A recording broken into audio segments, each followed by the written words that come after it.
Okey, line and angle ataupun garis-garis dan sudut-sudut. Di sini beberapa jenis sudut iaitu acute iaitu sudut tirus, sudut yang kurang daripada 90 darjah dan sebelah tu ialah right angle, sudut 90 darjah, sudut tegak. Acute sudutnya ialah sudut cakar ataupun melebihi 90 dan kurang daripada 180. Straight line sudutnya ialah 180.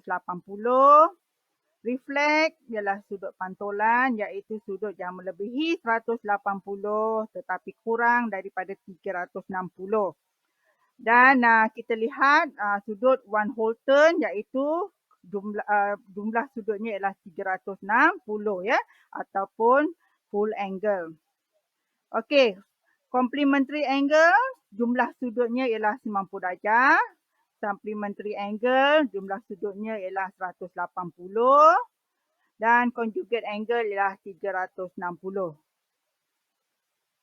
Okey, di sini ada beberapa garis iaitu garis selari, parallel line dan non-parallel line iaitu garis tidak selari. Dan kita lihat kepada vertically opposite pula iaitu sudutnya sama. Tetapi vertically opposite mestilah terdiri daripada dua garis dan kedudukannya bertentangan jadi nilai sudut adalah sama. Contoh di sini alfa dan beta ya, sama sudutnya dapat nampak pun sama besar. Okey, ada beberapa lagi yang perlu kamu tahu tentang corresponding, alternate dan interior angle. Okey, kalau kita lihat corresponding yang berbentuk F, sudutnya mestilah bersama iaitu kalau kita lihat sama besar. Jadi A sama dengan B. Alternate angle berbentuk Z, sudutnya adalah sama juga dan kita lihat juga besarnya sudut itu memang sama. Iaitu A sama dengan B dan interior angle di dalam sudut sudut dalaman dan bertentang seperti itu. Jadi jumlah sudutnya ialah 180 ya, sudut bertentangan jumlahnya ialah 180. Okey, sekarang kita nak menjawab beberapa soalan yang agak sukar. Jadi kita memerlukan semua pengetahuan tadi Jadi kita nak cari nilai A, B dan C. Okey, perkara pertama kamu kena buat ialah kita akan keluarkan satu bahagian demi satu bahagian selaras dengan kehendak soalan.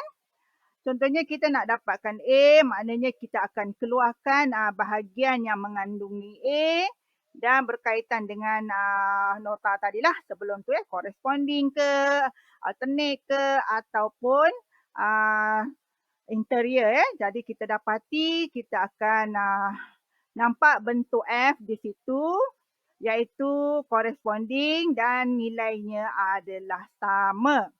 Okey, jadi nilai A adalah 76 darjah.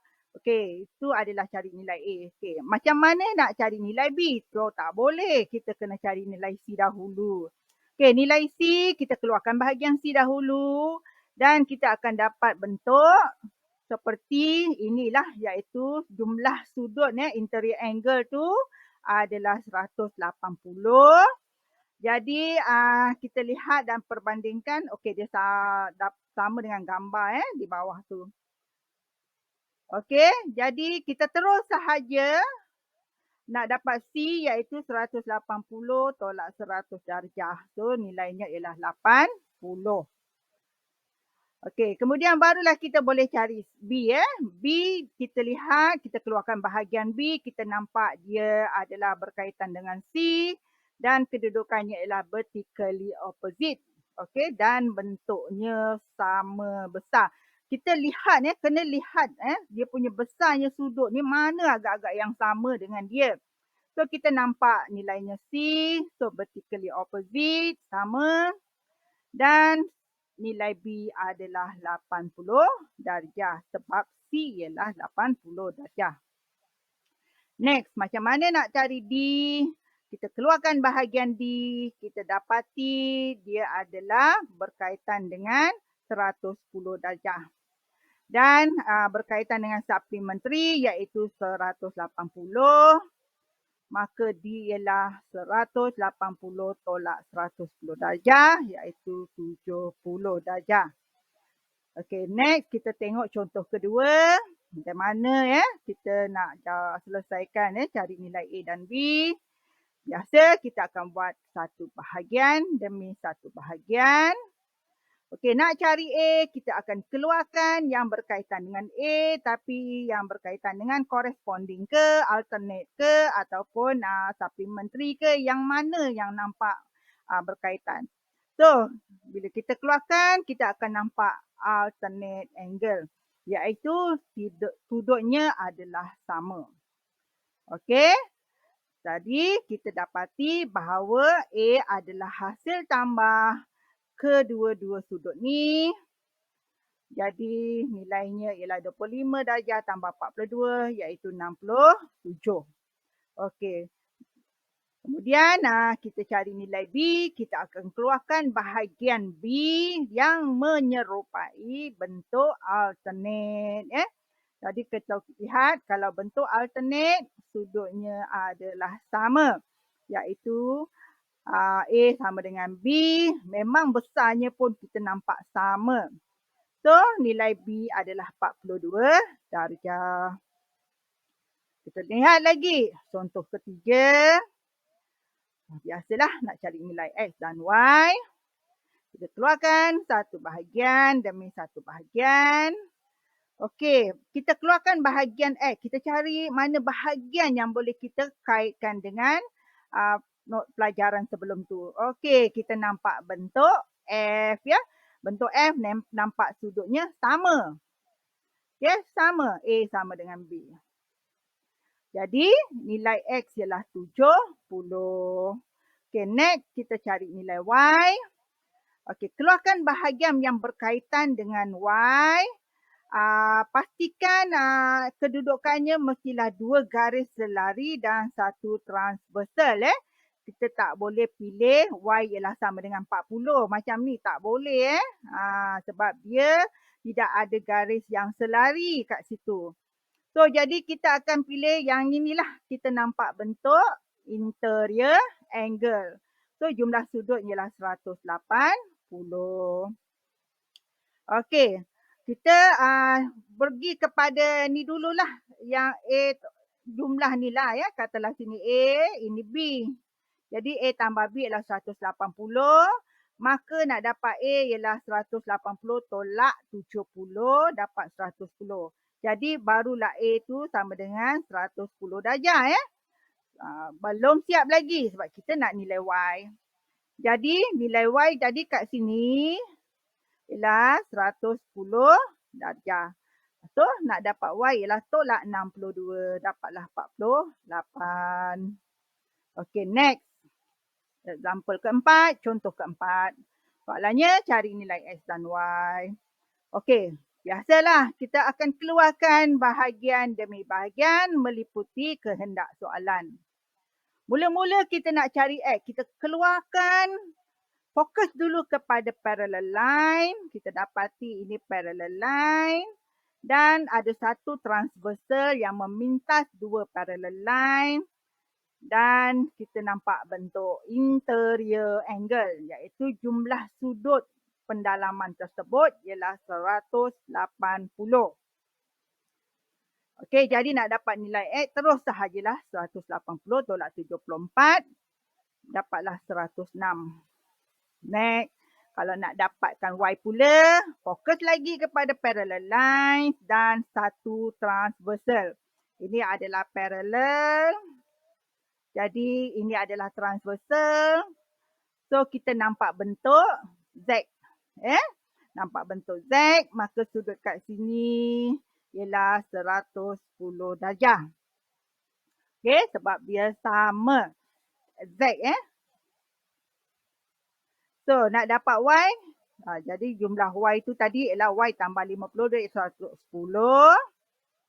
Jadi nak dapat Y ialah 110 darjah, tolak 52, so dapatlah 58. Okey, jadi 4 contoh ni harap Cikgu harap dapatlah membantu ya kamu menyelesaikan beberapa lagi soalan yang lain. Okey, kita pergi kepada sudut angle of elevation ataupun sudut dongak dan angle of depression ataupun sudut tunduk. Okey, beginilah keadaan dari pandangan B adalah objek dua objek yang saling memandang antara satu sama lain di mana B berada di bawah dan A berada di atas. Okey, bagaimana jadi kita lihat kepada orang B ni B berada di bawah. Okey, B memandang C dahulu, iaitu garis lurus. Kemudian mulalah dia mendongak sedikit demi sedikit sehinggalah dia nampak A, dia nampak objek A, dan apabila nampak objek A, sudut tu dinamakan theta dan nama sudut itu ialah sudut dongak ataupun angle of elevation So B di sini di tengah-tengah, maka dalam keadaan sudut pun sama, dia mesti berada di tengah-tengah huruf yang berada di tengah. Jadi namanya sudut ABC. Okey, sudut tunduk pula Sudut tunduk akan berlaku apabila orang atas pandang orang bawah. Mula-mula orang atas tersebut A akan memandang D dahulu dengan pandangan lurus. Kemudian mulalah dia menunduk ke bawah sedikit demi sedikit sehinggalah dia nampak B. Apabila nampak B, kita namanya sudut dongak, sudut tunduk, sudut tunduk ataupun angle of depression dengan keadaan huruf A di tengah-tengah, BAD dan namanya ialah beta. So ini adalah sudut tunduk. Okey, ini adalah sepenuhnya lah kalau kita lihat sudut tunduk, sudut dongak adalah sama Sudut tunduk dan sudut dongak adalah sama sebab dia adalah alternate angle iaitu berbentuk Z sudutnya adalah sama. Jadi dalam keadaan logik pun dia hanyalah pandangan di antara dua objek iaitu B pandang A ataupun A pandang B. Jadi dia dalam keadaan sudut yang sama.